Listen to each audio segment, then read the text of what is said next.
Hi, it's Greg with GoLeads, and I'm re-recording this webinar because the first time I forgot to hit record. So this time the recording is actually on. Hopefully you can hear me. And what I'm going to do is I'm going to minimize myself here. I'm going to share the screen so you can see the Facebook for lead generation separating fact from fiction webinar. And I'm going to turn off the video and we'll run through this. This one does not come with the live studio audience, so you're going to have to. I'll try to fill in all those spots for you. So we're going to be covering Facebook for business to business lead generation, separating fact from fiction, and um, on today's agenda, we'll skip the survey, but we'll talk about why we're focused on Facebook. I'll talk about what it is about Facebook that gives it a special power for business to business marketing. I'll run you through a couple case studies of work that we've done and describe what I think you should do next to get started on using Facebook for to enhance your business to business lead generation. And then we're going to skip the Q&A. I'll give you a couple questions. Nobody really had any questions. I think I must have been so great that I covered everything. And then I'll talk about the special prizes, which if you were already registered, you probably already received before this recording, but I'll run through it anyways. So let's start with this. Most people were not using Facebook for business to business lead generation. And on the flip side, most people that attended the webinar were themselves regular users of Facebook. And I think that's common. That's the way it is with me. We don't even though I do use it for business to business lead generation now, that's not how it started. But I was on Facebook all the time. So I buy into when social media strategists come around and say, hey, your buyers are on Facebook. I don't disagree. The question I've always had for them is, how do I generate leads on Facebook? Because that's what I'm trying to do. So I'll talk about how I arrived at the strategy that we use for our clients currently. As you know, Facebook is the largest of the social media properties. I think it's estimated that, what do they say? Yeah, 58% of all Americans are on Facebook right now. And so I think that includes, that's going down to kid age. I think you need to be 12 or 13 before you can get on Facebook. But certainly when you look at the number of people that are actually online, it's even bigger. So it is an audience that's worth paying attention to. There's 126 million people employed in the USA, right? So there's 100 million people that are on Facebook at the very least, where we should be, where we have the opportunity to get in front of them. With that 80% being on Facebook, and even if they were just influencers, they're something that we should probably be in front of. So we'll work inside that frame. These are the ways that Facebook ads show up. And I'm sure you've seen all these, so I'm not going to show you anything new, but we can sponsor ads right there. That example is inside of your desktop, your feed, and then also the right sidebar. You can put ads on the right-hand side. This is going to show, it's a little animated GIF, but that's inside of Messenger. So if you use the Facebook Messenger tool, there is a way to do marketing inside of there. If you use Instagram, or I'm sorry, that's the mobile feed. And then there's also Instagram. And what they give us is we can segment down by, it's like traditional consumer marketing, right? We can go with location, we can pick demographics, age, sex, whether or not you have a family, some things like that. And then we can go by interest. So right here is where Facebook starts to separate itself from traditional list compilers that I was familiar with, in that it just knows everything, right? It knows what you like. It knows what your friends are like. The big machine kind of mashes them all together. It looks at your behaviors and it's able to target ads based on that. But that being said, that's mostly business to consumer stuff that we've been doing for years. How does it work for business to business? That's the big question. The way it works for business to business is because they have this special feature, what I call their special power, which is they can create audiences. And so we'll talk about audiences Next, if AdWords equals intent, right? So if I can market on AdWords because I can determine the intent of the searcher by looking at what they're searching for. So when they search for something like insurance agents near me, I know they're looking for insurance agents. They're probably in the market for insurance. So I can bid on that term or optimize for that term. Facebook, on the other hand, is more attributes, right? It's what somebody looks like as opposed to what it is that they're doing. So when it comes to businesses targeting individuals, we know that businesses are made up of individuals. Um, so we're not able to get to the what they're buying. So if it's we can't search on Facebook for insurance agents near me, but um, what we can do is we can marry those two things up inside of audiences.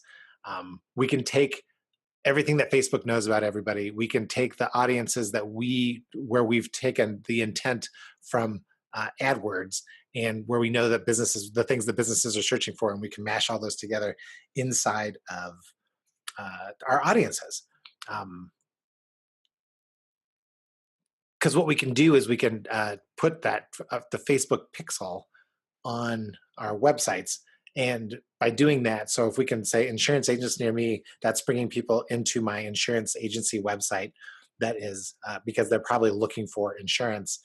When they get back on Facebook, Facebook now knows who they are. So we can kind of pick up intent, and it'll go from there. Let me talk about what we did with a law firm using the same type of information.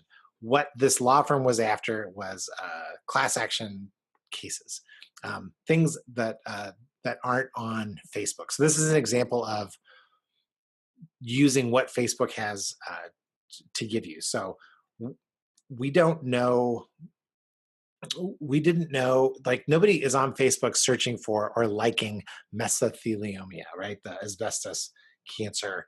Um, so you can't find that search on Google. You can pay for it, but it's super expensive.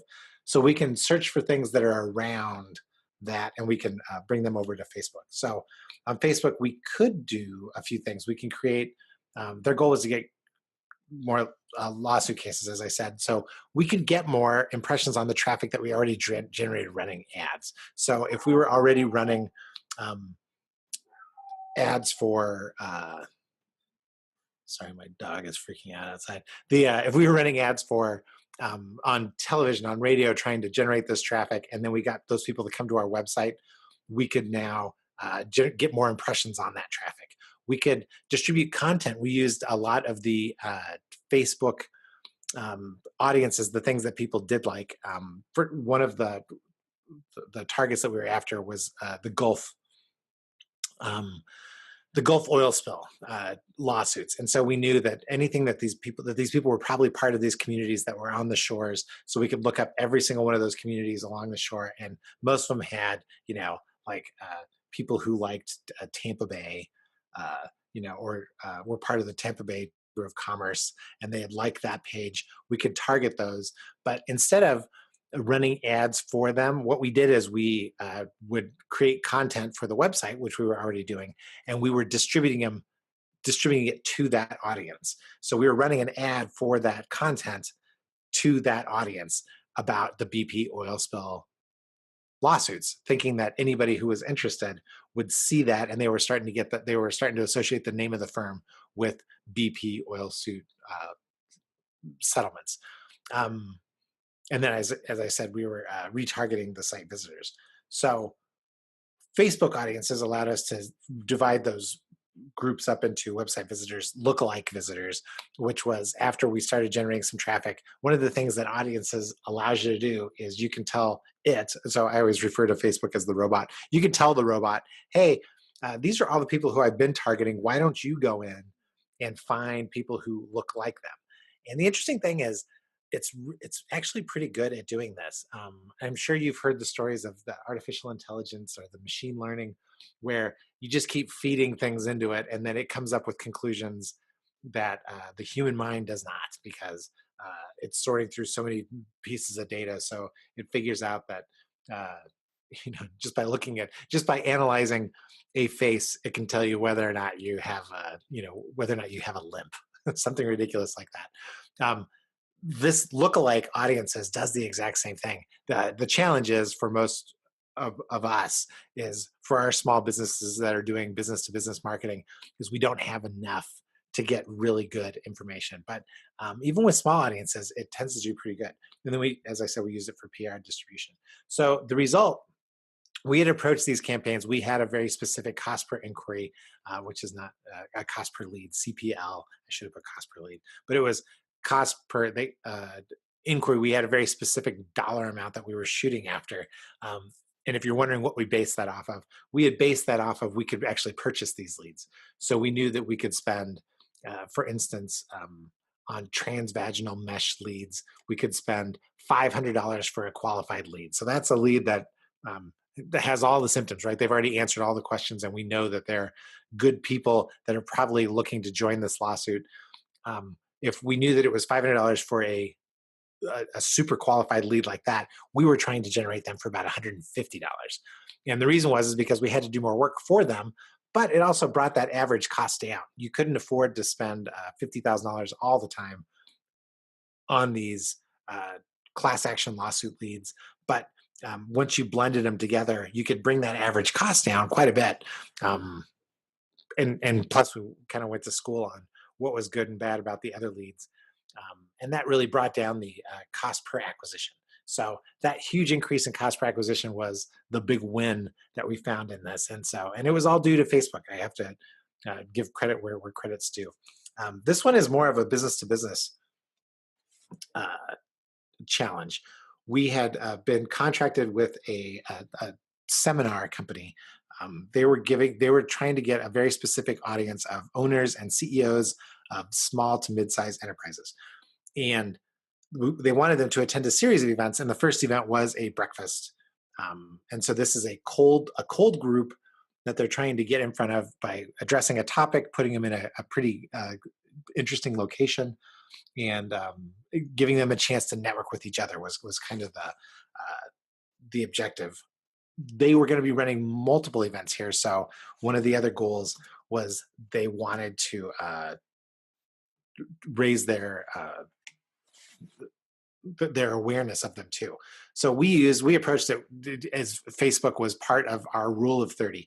If you're not familiar with the rule of 30, sometimes I think it was called the rule of 27. I've seen this about 100 different ways. We use internally the rule of 30, and it is that only that you need to see something 10 times before you can take action, right? So it's that idea that I need to expose my brand to you 10 times before I get to a point where you can name me and recognize who I am and what it is that I do. The rule of 30 is that only 1/3 of the messages are getting through, if that. It could be the rule of 50 or the rule of 60 by now, because everything's so busy. So we were using Facebook to help us with those impressions, to increase the number of impressions in front of this audience. So if we could get this entire list, which was about 250 that we were targeting in this group, if we could get 750 impressions in front of this group, we were probably going to have a chance at grabbing those attendees for under $50 a piece. So in addition to Facebook, we had done invites, right? We had lists that we had purchased. We used invites. We sent them an invite and a postcard, a letter and a postcard. We ran LinkedIn ads to the same demographic audience. We did some press releases that we were able to get some the business journals to pick up on. And then we did a voicemail campaign that we had designed that really just mimicked everything that was on the ads. And the idea was that nobody was really going to pick up the phone. It was 1 out of 20, I think, got through to somebody who was live. And so we gave them a script to use, but then more than that, it was a 20-second commercial that we could run through. And then for Facebook, it was really just audiences, right? Customers and site visitors. So we had the list. We had a list of some of these people had done business with them before. So we loaded that into Facebook. And then we knew who their people that were coming to the site and visiting a particular page were the people we were targeting. So we were trying to show them ads on that too. So the result was that the first event reached their maximum attendance at their cost, which was um, exciting for them. Uh, and the surprise was that when we got there, the list that we had, the 18 that were there, it was a cold list, right? So there were 3 people who said they were going to be there, who didn't show up. But at the same time, there were 3 people who were unannounced, who just came walking in, and I have no idea exactly where they came from. But what we could say is that Facebook helped with that. But somewhere in that web of the rule of 30, where we were just trying to get all those impressions out, they missed the point where they needed to register for this event, and instead just came and joined us, and it was great. So the big bonus was that future events have been a lot easier to fill on a much shorter list because of brand awareness, and they've been able to expand beyond. Well, they know their business pretty well, and that they knew from the very beginning that they were going to be expanding beyond this CEO list. It's just that's a one to start with, because then everybody who is trying to pay for an event, uh, when the CEO knows what what they're looking for, they say, "Oh, sure, I've been to one of those events, and I found it worthwhile. You'll find it worthwhile too." So those are the big things, right? Is we by creating an ad set promoting content, news, and articles, and then watching activity. That's what we can do today. So this is the what can you do now. So this is the Greg. Hey, thanks for everything, but what is it that we can? What are you saying that we should do for our particular business? I would start simple, which is just take a simple snapshot of where you're at today in Google Analytics and Excel, right? Taking a snapshot of this is what standard activity across our website, and this is what standard activity inside of our company looks like. Inside of Excel, I may include things like calls and average number of proposals. Nothing where I'm trying to tip off my hat, because right, what gets measured gets managed, but it gets managed by management, but it also gets managed by the people who are being managed. So I'm just trying to take a snapshot of where everything is so that I can see where things move, if they move. Uh, Add the Facebook pixel to your website and start building an audience, right? Build an audience of customers. If you have email addresses for your customers, load them up into Facebook. If you use a tool like MailChimp, they probably have a built-in match tool to build an audience. I found that those don't match as well as if you just manually match the audiences. So download it into a single column of email addresses and upload it into an audience and call it whatever it is you're going to call it. What I found is that you should be able to match 75 to 80%, and that's even on a business to business list, which is surprising. Your results may vary, but we have had success in building those kinds of lists. And then I would build an ad where all I featured was the latest news. So the picture from the latest blog post, and run it for a short period of time and just promote it to the people who are visiting my website, which is the Facebook pixel, and then the people who are in my audience already, and that's that audience of customers that you built. And then just sit back and watch, right? The big thing is, where is it going to show up? Is it driving a little bit more activity? Do the number of phone calls go up? Do the number of proposals jump up just a little bit? Sometimes that's all it takes. I'd run it for, and so Greg, how long? I'd run it for 60 days. How much does it cost? I don't know exactly. I will say that for most of the campaigns, we don't spend all that much money because the audience is so tight. You will need to refresh the ad on a regular basis, because once it's like anything, right? It's Facebook can get so many impressions in front of this audience so quickly that the effectiveness of whatever it is you're doing goes away pretty quickly. So I suggest running something and then changing it up on a regular basis. But you shouldn't have to spend much more than a few $100s. I'm guessing at how big your audiences are. But a few $100s a month will get you something where you can see, is it enhancing everything? And so here, I will tell you this story.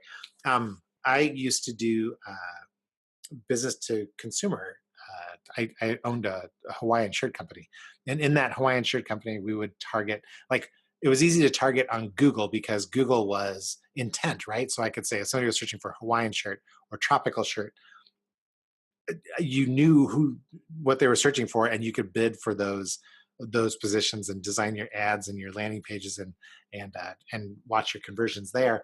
But on Facebook, there was nowhere to search for that. But what we could do is we could say, hey, if you like Jimmy Buffett, if you like Kenny Chesney, if you like tequila, tequila, um, if you like Mexico, Hawaii, these were things where we could target you as an audience and then you could come to the website. What I found was that people would come to the website, but I wasn't able to, like in analytics, it was not showing conversions. So the more money I spent on Facebook, the more I was just like, I don't get it. I am not able to convert. Other people may be converting, but none of their stories matched mine, right? I talked to one company and they were venture funded and they were like, oh, we spend $5,000 a day and it's working great. I'm like, $5,000. That's like my yearly budget for Facebook. I don't have that to spend. And so is it working? I don't know. I turned it off. And so when I turned it off, since I had, we retracked pretty extensively, I did notice that everything kind of got depressed. All my results went down a little bit. I'll say about 9%.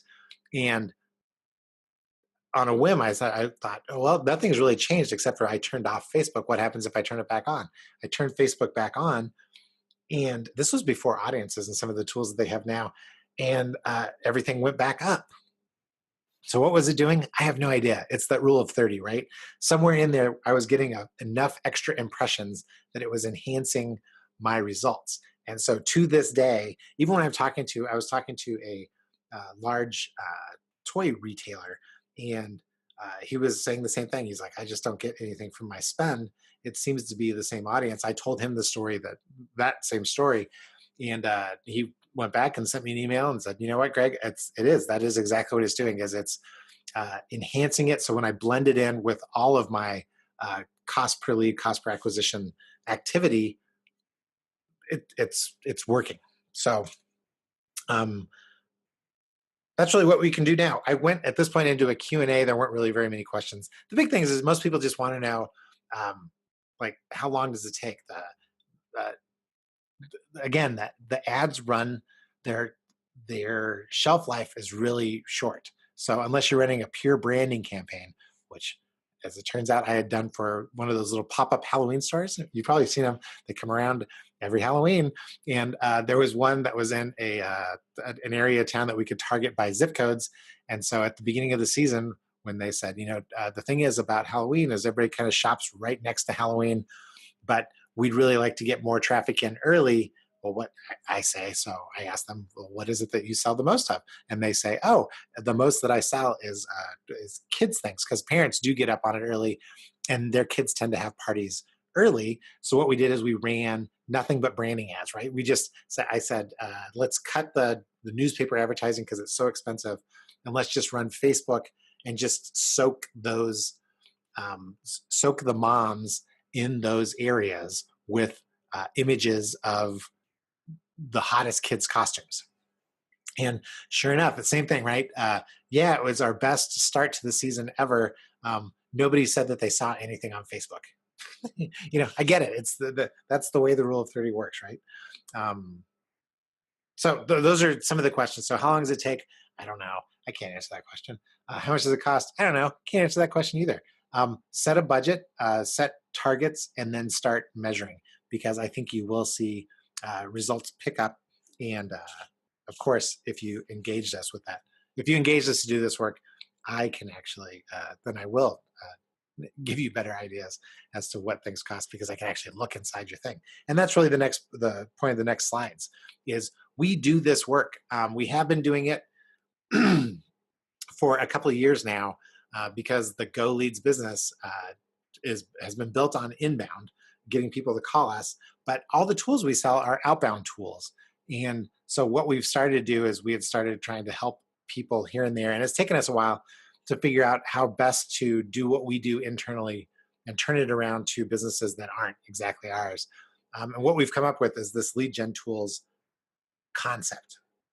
So we are putting together a pilot program, and I invite you to join it. And the way to join it is to find out whether or not let us run through and describe what it is that we'd like to do, and then you tell us what it is you're trying to do, and then we'll see if we can generate the goal, which is more leads than you're generating from than whatever you're paying for right now. We could probably generate more leads if we apply these tools, and if nothing else, we can give you well, I guess that more leads really is better results.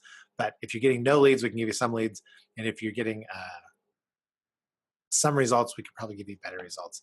And that's it, right? There's an overabundance of tactics out there. There's a dearth of strategies. We will help you apply our strategy to your business. And that's the Lead Gen Tools program. So I invite you to sign up and get a demonstration on that. I tried to keep this as short as humanly possible. I'm looking to see if there's like a timer on this. As short as humanly possible. And this time I did make sure it did record. So thanks for your patience. And the next webinar that we will do, it looks like, is going to be on analytics. And so look for that in June.